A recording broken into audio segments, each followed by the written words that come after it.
Bible has a number of non-literalistic allegories and allusions to reincarnation, both in the Old and New Testament. For instance, in Job 14:7 is said, "For there is hope for a tree if it is cut down, that it will sprout again, and that the tender shoots of it will not cease." Furthermore, in versicle 14, the biblical writer questions, "If a man dies, shall he live again? All the days of my appointed time will I wait till my change come." The obvious allusion to why God gives a new body is found in the following versicle. "All of them shall wax old like a garment. As a vesture shalt thou change them, and they shall be changed." The allusion to the body as a spirit's clothing is very powerful and descriptive. Jesus himself in Mark 2:22 and 23 repeats the idea twice, brightening the reason why spirit returns to a new body and a new life. No one sews a patch upon shrunken goods on an old garment. If he does, the patch tears away from it, the new from the old, and the rent becomes bigger and worse. And no one puts new wine into old wineskins. If he does, the wine will burst the skins, and the wine is lost and the bottles destroyed. But new wine is to be put in new wineskins.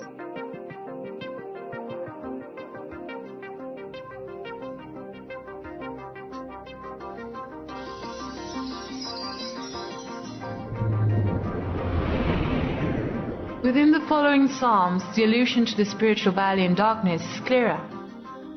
Although King David speaks about reincarnation in the past, "Such as sit in darkness and in the shadow of death, being bound in affliction and iron. He brought them out of darkness and the shadow of death, and brake their bands in sunder." And here we would have to compare it with 1 Peter 3:18-20. Addressing the same. Once more, in these biblical versicles, it suggested that death can be defeated, as it is stated in Hosea 13:14. "I will ransom them from the power of the grave. I will redeem them from death.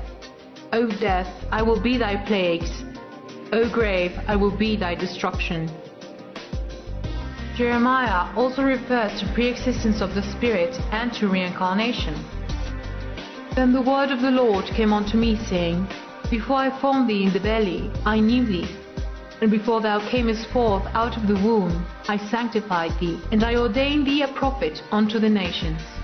Using the powerful metaphor of a potter, where the vessel symbolizes a human being, and God as a potter reworks the vessel until it seems good, the prophet explains the purport of many lifetimes, in a cycle that repeats itself until perfection is achieved. Then the word which came to Jeremiah from the Lord, saying, "Arise and go down to the potter's house, and there I will cause thee to hear my words." Then I went down to the potter's house, and behold, he brought a work on the wheels, and the vessel that he made of clay was marred in the hand of the potter. So he made it again another vessel, as seemed good to the potter to make it.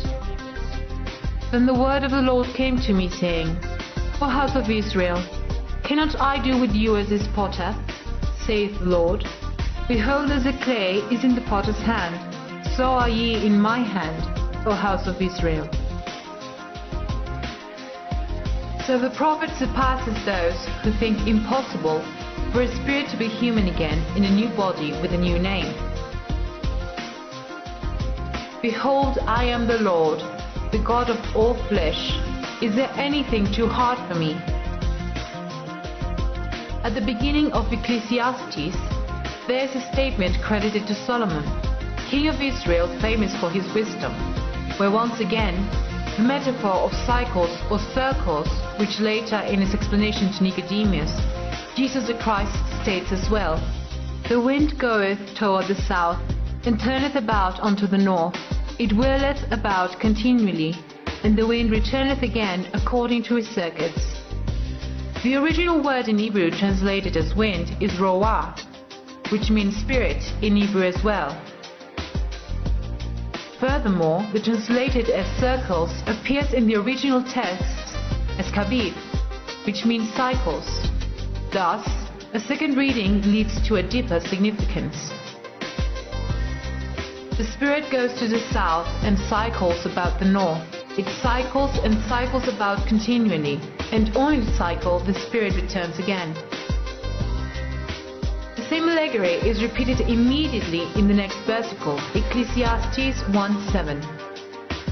All the rivers run into the sea, yet the sea is not full. Unto the place from whence the rivers come, thither they return again.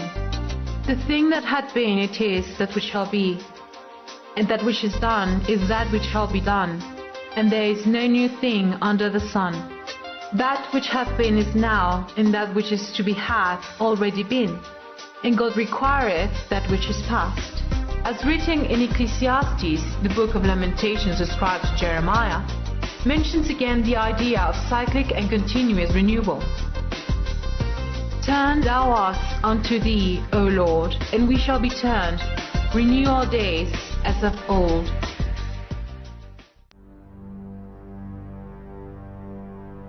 And there are more allegories that suggest reincarnation. For example, Amos, one of the 12 prophets of the Old Testament, speaks of the spirits that ascend to the spiritual valley to then descend to the earth again. Though they dig into hell, thence shall mine hand take them. Though they climb up to heaven, thence will I bring them down. This image of spirits ascending and descending from heaven to earth repeatedly is clearly described in the meaningful dream of the famous ladder of Jacob. And he dreamed, and behold, a ladder set up on the earth, and the top of it reached to heaven, and behold, the angels of God ascending and descending on it. The Book of Wisdom, within the canon of the Catholic Bible, ascribes to Solomon the following: And I was a witty child, and had received a good soul, and whereas I was more good, I came to a body undefiled. Regarding the lack of recollection of past lives, Ecclesiastes says, There is no remembrance of former things, neither shall there be any remembrance of things that are to come with those that shall come after. At Matthew 16, versicles 13 and 14, is related that Jesus asked his disciples, Whom do men say that I, the Son of Man, am?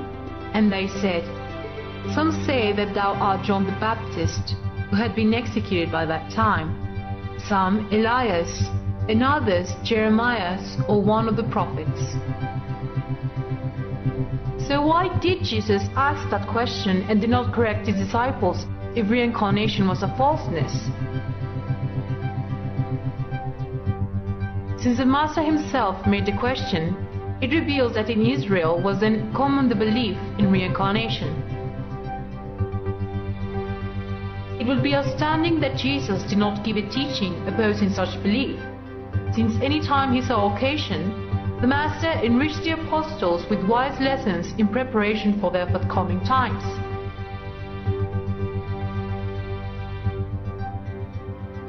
Instead of his rejection to such belief, if it were false, Jesus tells his disciples that John the Baptist was Elijah.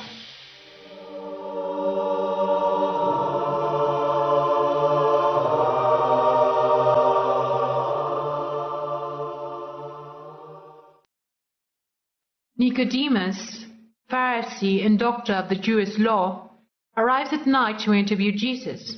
The topic: how to reach the necessary sanctity to enter the reign of the heavens. And the answer Jesus gives is very clear. Marvel not that I said unto thee, Ye must be born again.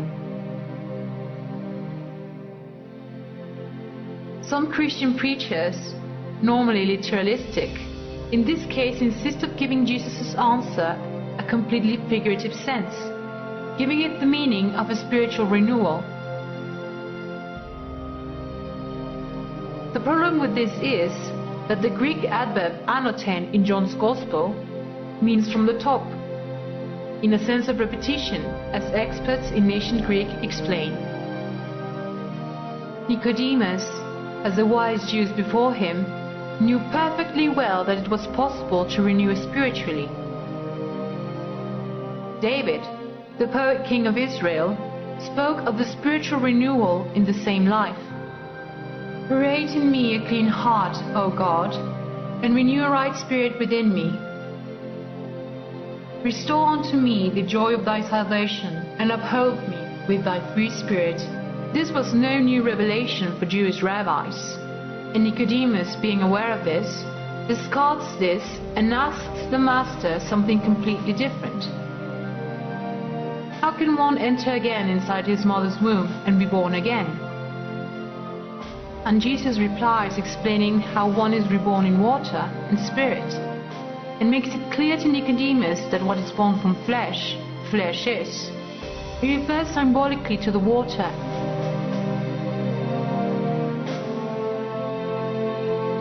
and clarifies, what is born from spirit, spirit is, adding that wind in Hebrew as in Greek means spirit, as said in Ecclesiastes, no one knows where it will come to rest.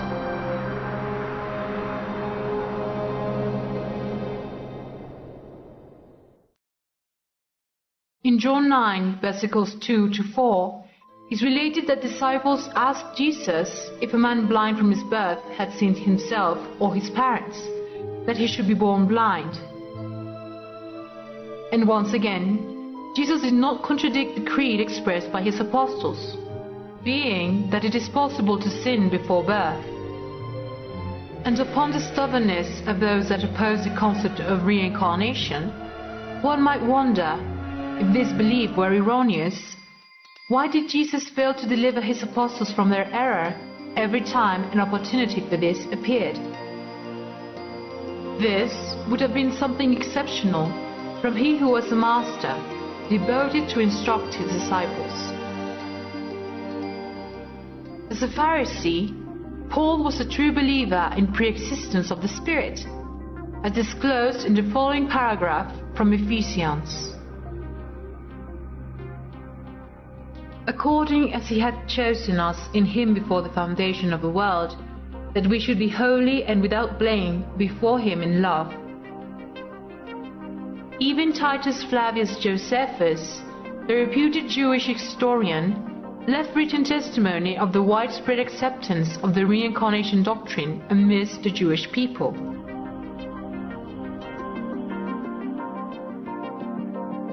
During Jesus' time, the Pharisees taught a doctrine that included the belief in angels, spirits, and the migration of the soul to other bodies. Josephus wrote that Pharisees, the religious sect where Saul of Tarsus belonged, better known as St. Paul, believed that souls of evil men were punished after death, while the souls of the good men were removed from within other bodies and were given the power to revive and come alive again. Josephus also left evidence that Essenes believed the soul as pre-existing and immortal, both necessary principles for the reincarnation doctrine. Besides, there are present attestations about reincarnation, including those based on scientific data.